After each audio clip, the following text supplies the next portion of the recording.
Alléluia. Aujourd'hui, nous allons parler du référentiel, du modèle. Parce que c'est important que nous sachions qui nous voulons imiter. Parce que dans la vie, il faut avoir des références.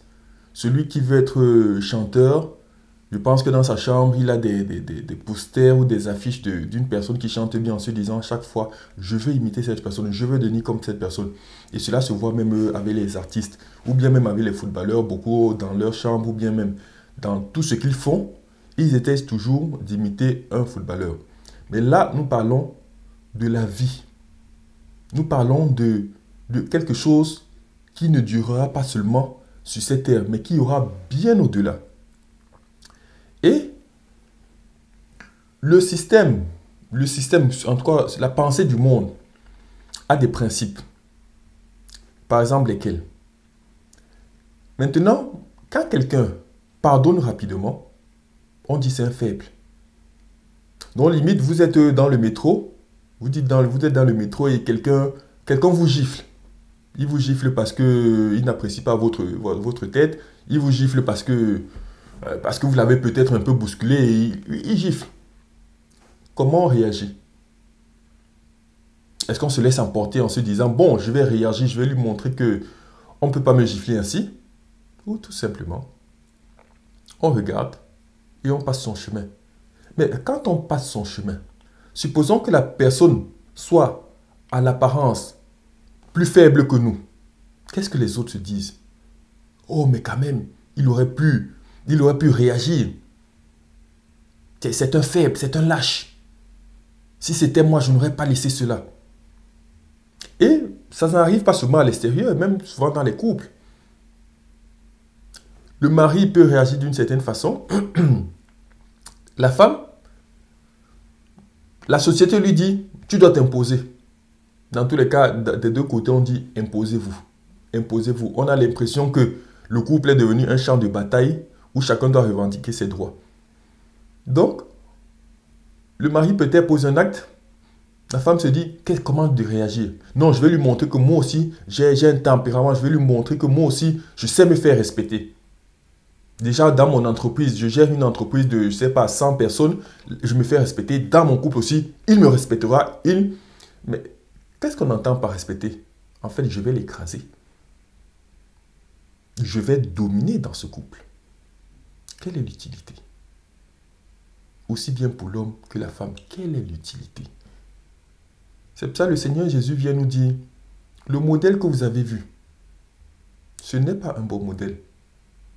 Soyez renouvelés, que le renouvellement de votre intelligence se fasse. Que votre intellect, vous commencez à le mettre sur autre chose. Parce que ce principe que vous avez devant vous n'est pas le bon modèle. Ceux qui m'appartiennent, ceux qui veulent m'appartenir, doivent avoir des cœurs d'enfants. Si on vous maudit, si on dit du mal de vous, vous ne dites pas du mal d'eux. Leurs œuvres sont manifestes. L'insulte, la raillerie, la médisance, vous, ce n'est pas votre modèle. Ce n'est pas votre modèle. Dans le couple, le but n'est pas de s'imposer.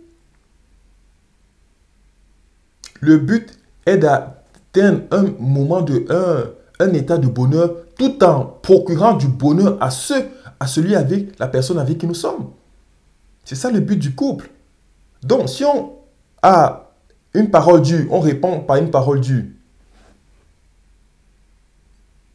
Est-ce ce qui est demandé de notre Seigneur? Est-ce qu'on éteint le feu par le feu? Non. On n'éteint pas le feu par le feu. On éteint le feu par de l'eau. On ne répond pas la colère par la colère. La colère n'attise que la colère. Donc, si le conjoint manifeste de la colère, qu'est-ce que nous devons répondre? Comment nous devons répondre? Par la douceur. C'est même quand le conjoint entre dans ses gros chevaux, il est en train de faire quelque chose, il se fâche, il dit non, je ne supporte pas cela, moi je suis... Il monte. Parce que lui aussi, malheureusement, il a été enseigné d'une certaine façon. Comment se comporter? Ah, je constate que mon mari ou ma femme aime boire tel jus. Qu'est-ce que je fais? Je pars, je sers le jus, je lui apporte avec quelques petits chips et je lui présente. Tiens ma femme ou tiens mon mari. Il se dit, mais qu'est-ce qui se passe? qu'est-ce qui se passe? Oui, il se passe que je suis transformé, que je ne vois plus le monde de la même façon. C'est à cela que nous sommes appelés. Notre Seigneur Jésus est le référentiel. Il est la source de toute création. Et tout le monde doit se connecter à la source pour un monde meilleur, pour déjà un environnement proche meilleur, mais après pour un monde meilleur. Après le monde, on ne peut pas réellement influencer sur lui, du moins difficilement. Mais au moins sur notre entourage, nous devons manifester de la douceur. Peu importe qu'on nous traite de lâche, peu importe qu'on nous traite de faible, notre but ce n'est pas de devenir fort, notre but ce n'est pas d'imposer quoi que ce soit. Même déjà le Seigneur Jésus, c'est par une adhésion totale de notre personne que nous sommes allés vers lui. Il ne nous a rien imposé. Pourtant, il est plus fort que nous. Ce n'est pas par la force. Marchons selon notre Seigneur Jésus-Christ et répandons la douceur autour de nous autant que possible, toujours en lui demandant sa grâce. Parce que l'homme est faible, de temps en temps nous réagissons mal, mais demandons au Seigneur Jésus de nous aider et à réagir avec douceur. Amen.